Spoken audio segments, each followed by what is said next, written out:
Good afternoon. Those of you who haven't been here yet, welcome. Those of you who are here this morning, welcome back. Hope you're ready for some more good music and good times. This is the Tuscaloosa County High School Jazz Band under the direction of Nick McDonald, and they've got some tunes for us, and we'll move on from there.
Yeah, guys.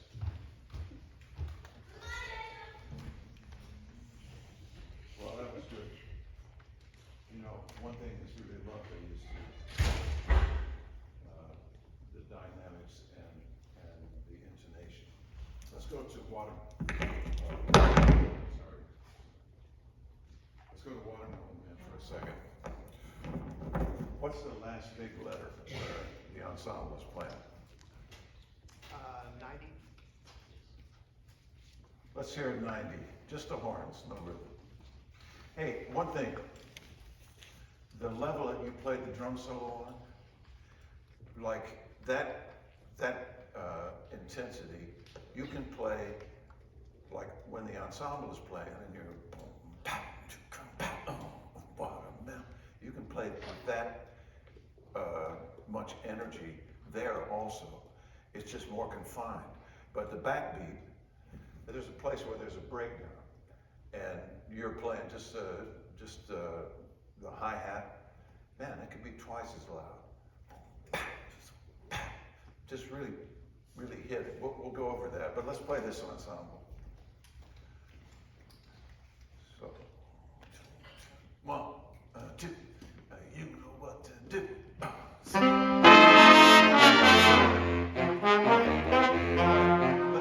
Who plays the first note? You guys do, right? Let's hear the people who play the first note. Right on the downbeat. You're holding a chord. Is it just you three? I don't think any of the horns have a downbeat. I think they all come out. He has a downbeat there. Oh, it's on 2. Yeah, It's on on 2. two, yeah. Play the note you have on 2. The people who have a sustained note.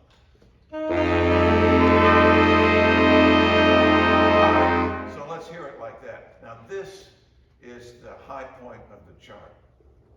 So it's the loudest point that you play. So let's hear it. 1, 2, 1, 2, 3, 4.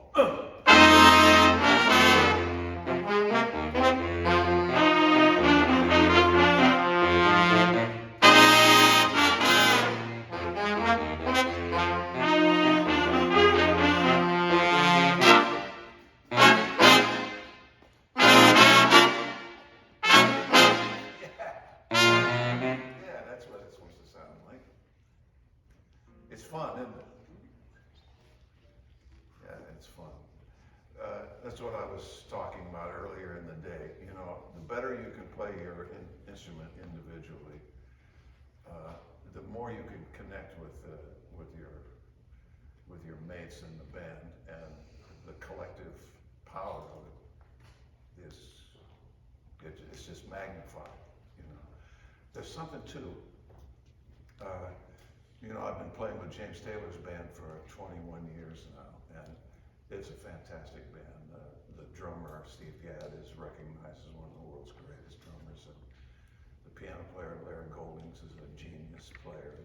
But one characteristic about the band throughout all the years that I've played with it is any point during a 2-hour show, you look around at the 10 guys that are on stage, 10 people, guys and gals that are on stage.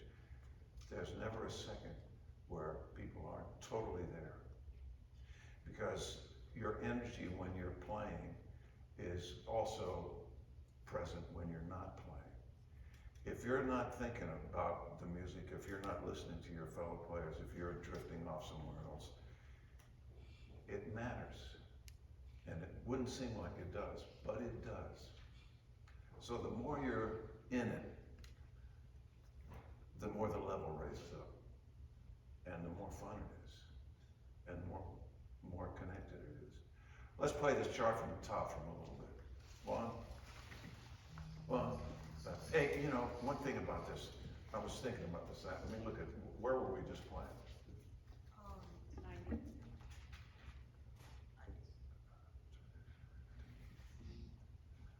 So, you know, it's a little smoother than we're playing. It's like, come on.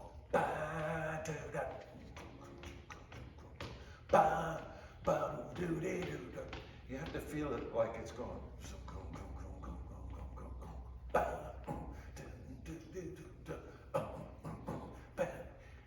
It's about dancing, man.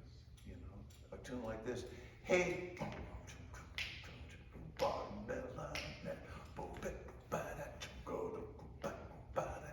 You know, you can be a rhythm section by yourself. So,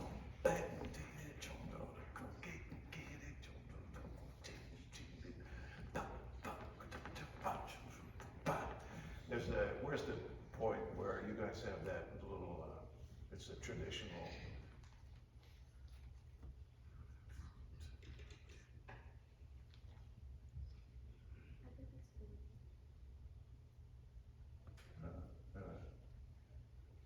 Well, we'll discover when we play. It's a traditional funk lick, you know. But so let's play it now. Think about grooving that way. 1, 2, 1, 2, 3, 4.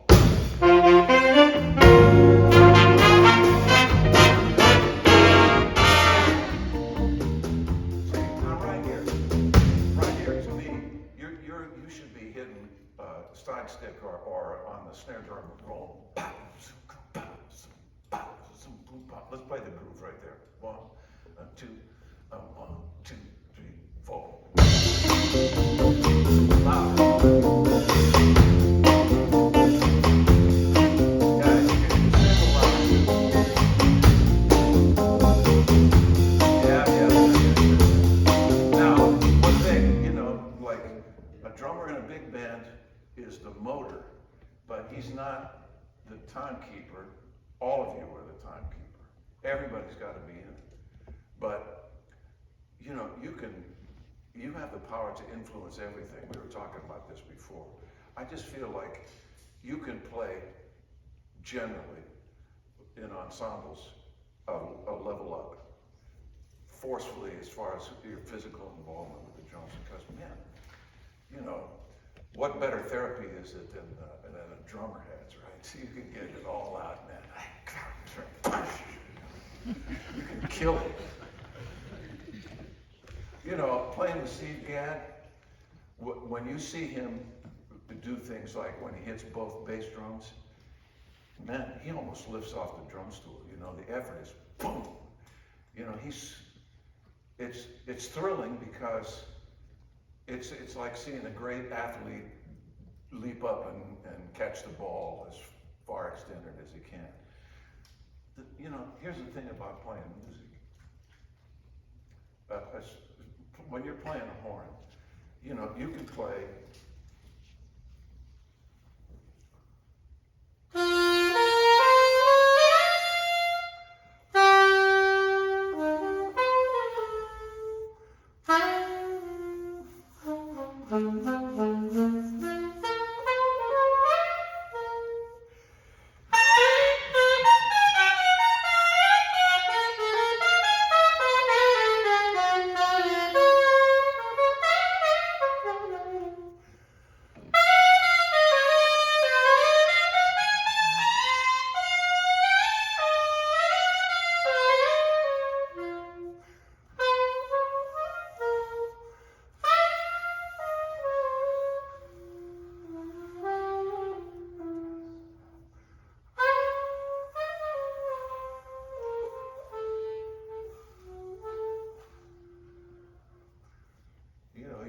From playing really loud to really soft in one phrase. You can play with vibrato, you can play, but you know, it's physical work.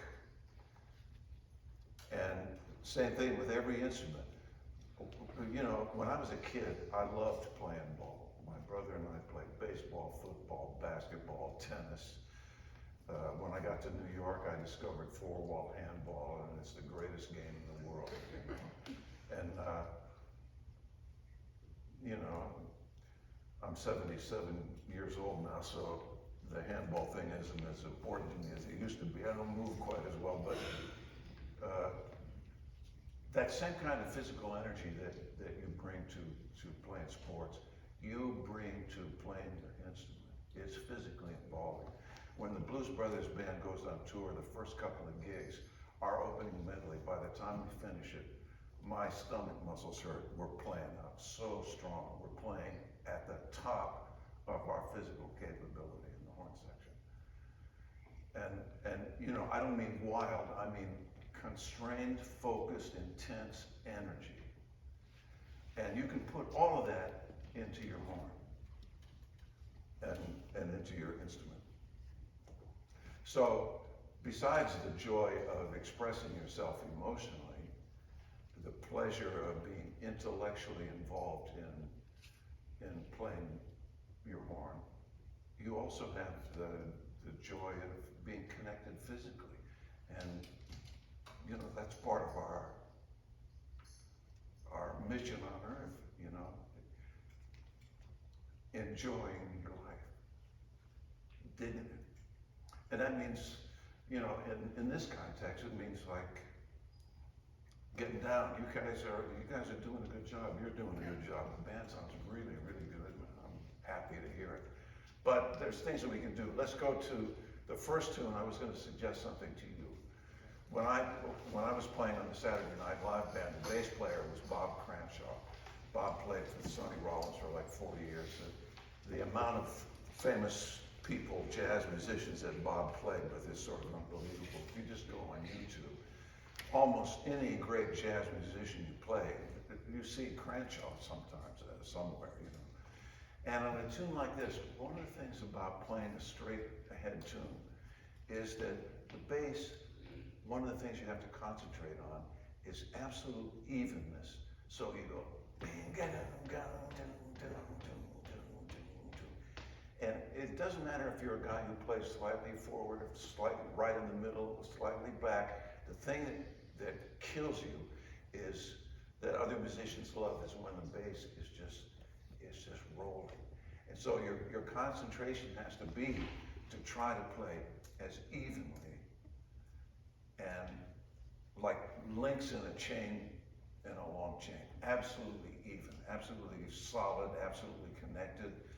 And that's from start to finish of a tune. It's not an easy thing to do. And you guys are sounding great as a rhythm section, but that's one thing you can concentrate on. Let's hear that first tune. What's the tempo? Yeah. Starts on beat 4, the drums. Go ahead. Here we go. 1, 2, 3.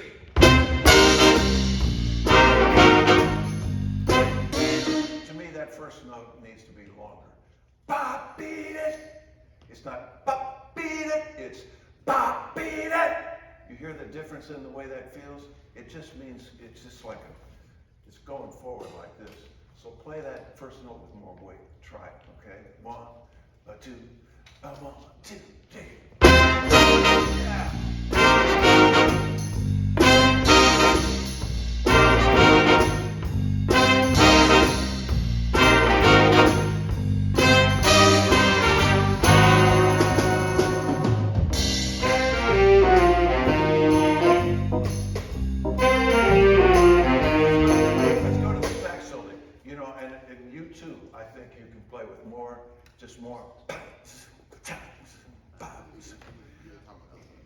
A stronger emphasis on 2 and 4 and a little more volume too, a little more, just edge on it. Let's go to that saxophone solo. Saxophones, you know, we are allowed to play with vibrato. Let's play this solo once. You don't have to stand. Does it start right on the downbeat? B3. There's a big solo here. Yeah, right? that's it, yeah. Yeah. B3, 6 beats. 1, 2, 3, 4, 1, 2.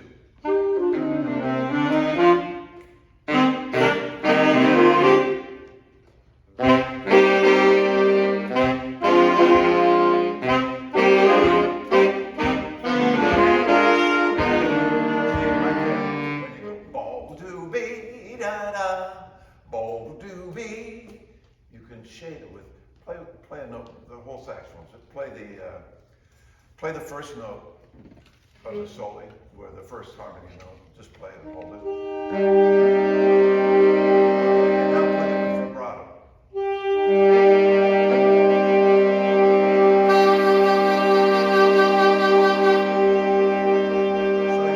So you color the sound a little bit. You have to learn to play with vibrato. And there's 2 ways to do it. You can do it with your breath. You can do it with your jaw.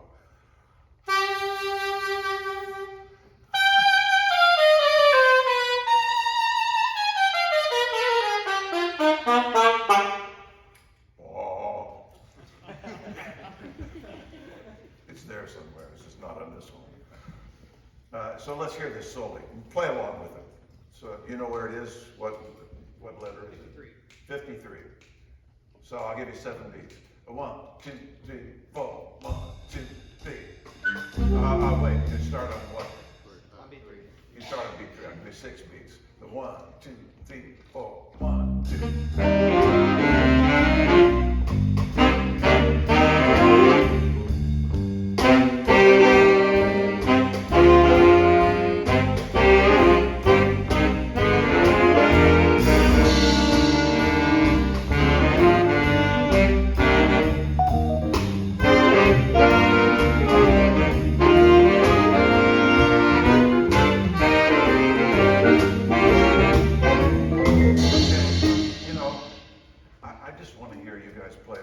Expressively. Where is it? I don't have my reading glasses. Let's see. G concert. Let's play that. 1, 2, 3, 4. 1.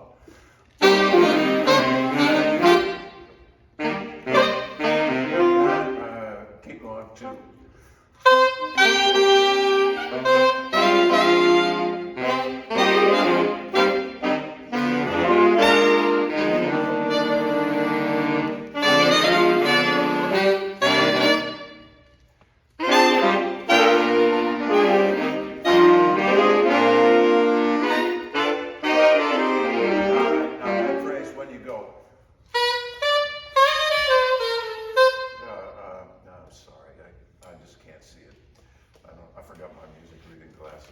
But play that phrase for me.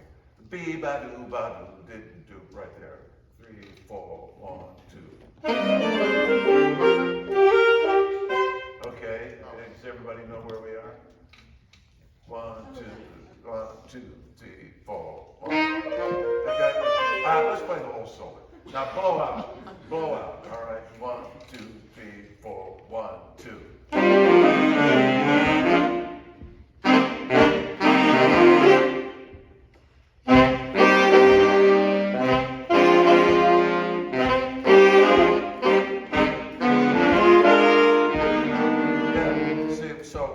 To me, you go.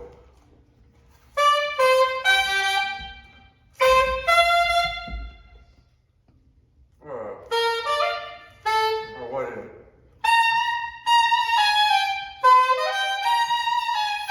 You know, that part wants you to be singing, so that's a place to use vibrato.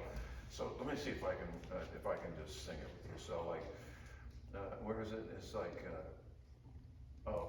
Ba ba do ba do ba do ba ba ba diddle do da 2 3 ba be da ba be da ba be be ba boo do dee da da.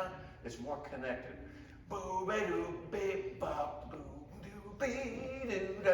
All those places where there's a held note, you can put a little spin on them with vibrato, and you crescendo and decrescendo inside the phrase, so you make it more expressive. Because it's all right, but it sounds a little flat. You know, it doesn't sound as expressive as you can make it. That's one thing you guys can work on. What was the third tune? Prayer meeting. Yeah, prayer meeting. That's where I want you guys to play the groove in the middle of the tune. Yeah, during the solo section. Boy, that's a. Let's start it out. Let's play the first part of prayer meeting. That really sounded good up front. Felt like I was in church there for a minute.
drummers.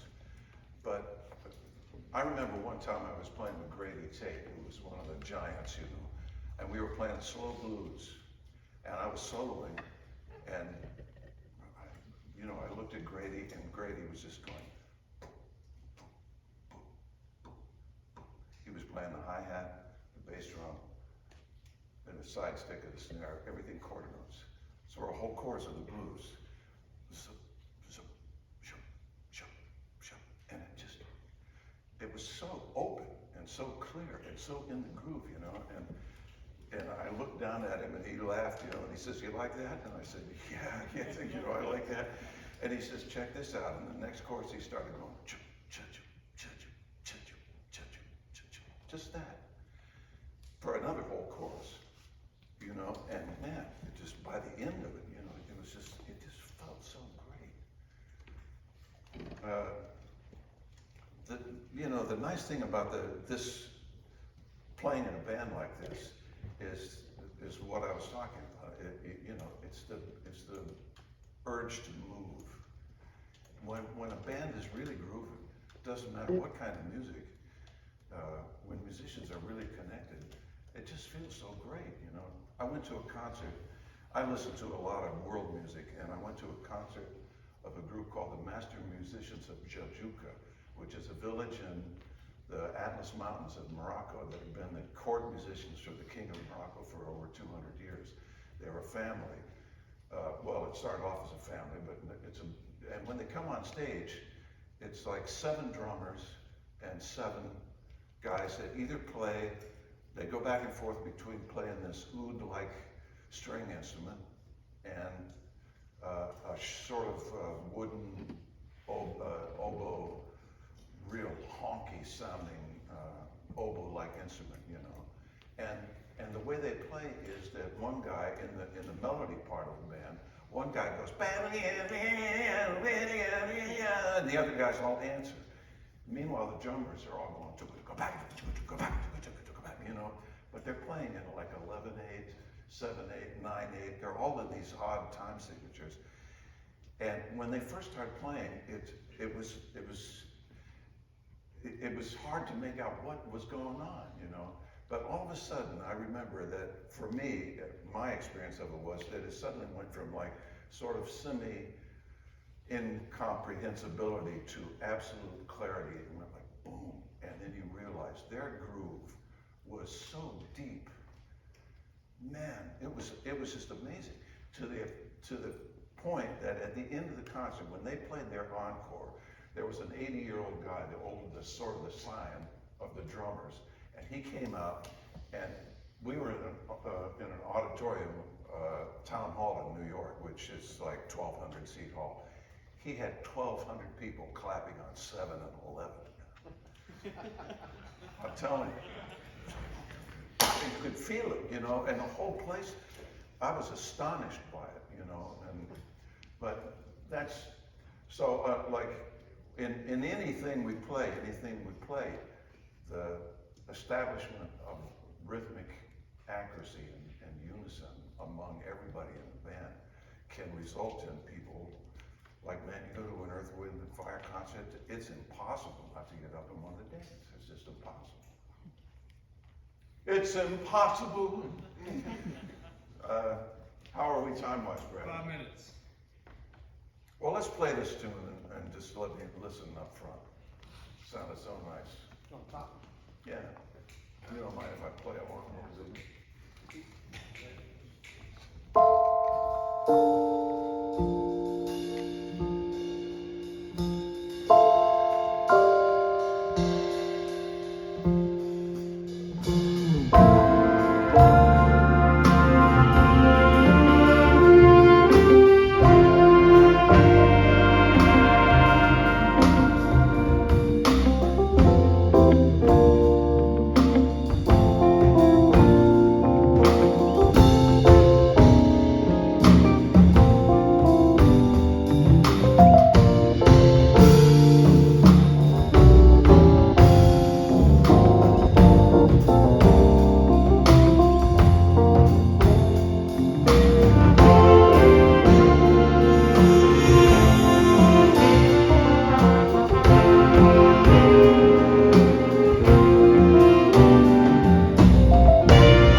was a pleasure. So, you know, keep going up. Keep getting better. Enjoy it more. Have more fun. But you got something really nice. That's a lovely chart, man. Whose chart is that? Not yours. Uh, Yeah. Beautiful. Really, really nice. Thank you.